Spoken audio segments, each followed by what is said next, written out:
Gracias a nuestro coordinador José Luis Mendoza. Un fuerte abrazo y cariñoso abrazo a este gran equipo de comunicadores. Una salutación especial a la dirección de este medio que siempre hace posible que hablemos desde estos micrófonos, y al equipo técnico y sobre todo al insumo principal, que es el pueblo dominicano, que siempre nos distingue con su atención en el programa de mayor influencia de la radio dominicana, El Gobierno de la Mañana. Señores, el pasado viernes participamos en una iniciativa bastante interesante de la Suprema Corte de Justicia. Es la Cátedra Comunicación y Justicia, que está auspiciando desde la Escuela Nacional de la Judicatura el presidente de la Suprema, Luis Henry Molina, quien particularmente, tengo que decir, que fui un crítico desde su designación por otros motivos, pero que tengo que reconocer que en su gestión ha logrado alcanzar algunos logros que particularmente se veían muy distantes en la República Dominicana. Él decía en unas palabras que pronunciaba ante el país el día del Poder Judicial, el 7 de enero, que como presidente de la Suprema Corte de Justicia y en su gestión se había trazado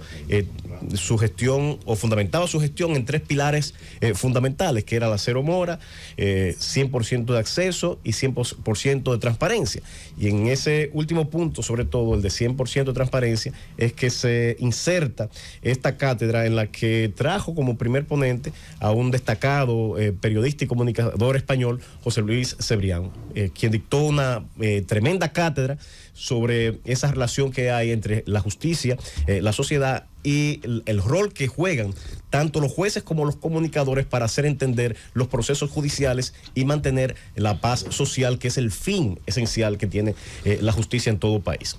Ahora bien, un esfuerzo como el que se está haciendo de reducir la mora, que ese es uno de los ejes esenciales que ha anunciado y del que ha hablado el presidente de la Suprema Corte de Justicia, y realmente no hay cero mora en todos los tribunales del país, pero se ha reducido la mora judicial. Esto es el retraso que se tiene para conocer un proceso, el tiempo que se tardan para dictarse sentencias. El tema del 100% de acceso, ahí vamos a decir que todavía falta mucho. Hay localidades en las que ni siquiera cerca se tiene un Palacio de Justicia, pero la tecnología, y se aprobó, el Congreso Nacional aprobó recientemente una ley que facilita el acceso por la vía digital. Ya la Suprema también, en medio de la pandemia, había dictado una resolución que fue declarada inconstitucional, que permitía el acceso a la justicia por la vía digital, y yo creo que con ese proyecto se busca y se procura acercar también la justicia al ciudadano. Ahora bien,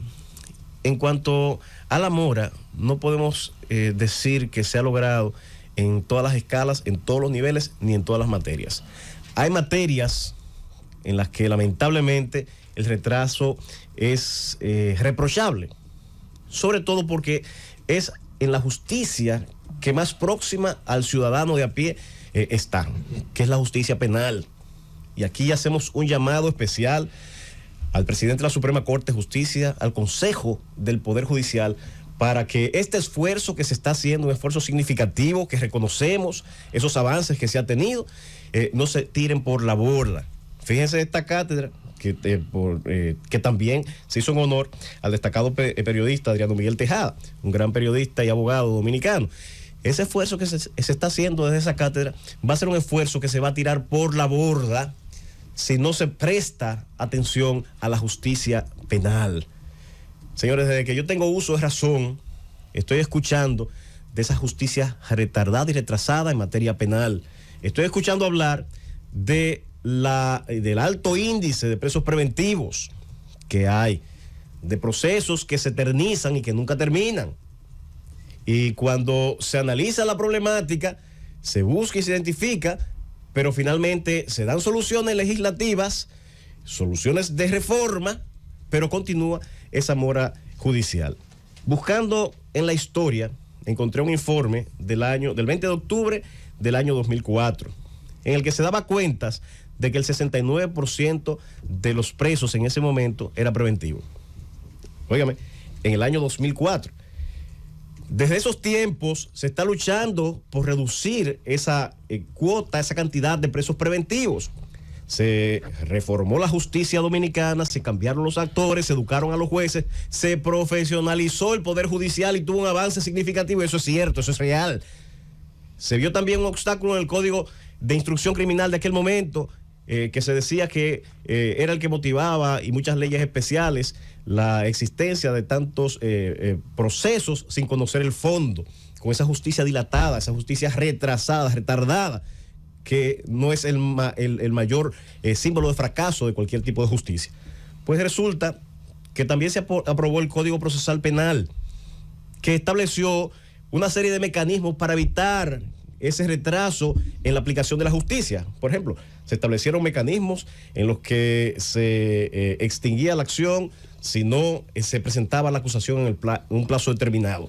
Se establecieron plazos en la prisión preventiva, se estableció plazo de las medidas de coerción que no fueran las privativas de libertad, se estableció un plazo máximo de duración del proceso, se limitaron los recursos de apelación en la fase previa al juicio, para evitar que esos procesos se eternizaran en el tiempo. Y todas esas fueron mejoras procesales que de alguna manera impactaron positivamente, y en los primeros años de implementación del Código Procesal Penal se reflejó, porque hubo una reducción significativa de esa mora judicial a nivel de la justicia penal, pero al día de hoy, lamentablemente, todos esos avances que se lograron se fueron a la basura. ¿Por qué? Porque el mismo presidente de la Suprema Corte de Justicia, y en los informes que se dan respecto a cuántos presos preventivos se tienen, casi estamos a los mismos niveles que se estaba cuando se iniciaron todas estas reformas que se tenían para reducir esos presos preventivos, para reducir el tiempo en que se podía juzgar de forma definitiva y tener una sentencia definitiva con relación a un proceso penal. Entonces, hoy tenemos lo mismo prácticamente que se tiene al momento de iniciarse todas estas reformas. ¿Qué es lo que ha pasado? ¿Qué es lo que ha sucedido? ¿Qué es lo que pasa con estos jueces que ya no son aquellos jueces, son jueces profesionales, que tienen formación, educación? ¿Qué es lo que pasa si se dio un nuevo instrumento procesal con el que se pensaba que se iba a facilitar la reducción de este grupo de ciudadanos que al día de hoy no tienen la oportunidad de tener una sentencia definitiva? Señores,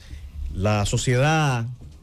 tiene la justicia como la herramienta, el instrumento para pacificar, retornar la paz social de forma institucional, porque cuando la justicia no responde o no responde en el plazo oportuno, se siembra la semilla del odio, de la falta de convivencia, de la búsqueda de la venganza privada para poder satisfacer una necesidad que no le está dando el Estado. Y cuando hablamos de que aquí en la República Dominicana hay muchos problemas de convivencia, muchas pugnas en los sectores, en todos los sectores sociales, mucha ira que se manifiesta ante la impotencia, digo yo, de una justicia que al fin de cuentas no es justicia cuando se retrasa al momento de dar soluciones a los problemas, de establecer quién es el responsable de un hecho punible como es el caso de la justicia penal. Hacemos un llamado especial al presidente de la Suprema Corte de Justicia, al Consejo del Poder Judicial, que ponga atención a esa mora judicial que se está dando ante la justicia penal, que ponga atención a los jueces que tienen a cargo las revisiones de las medidas de coerción, a aquellos jueces que tienen a cargo el cese de la prisión preventiva en los casos que corresponde, porque son mecanismos que activan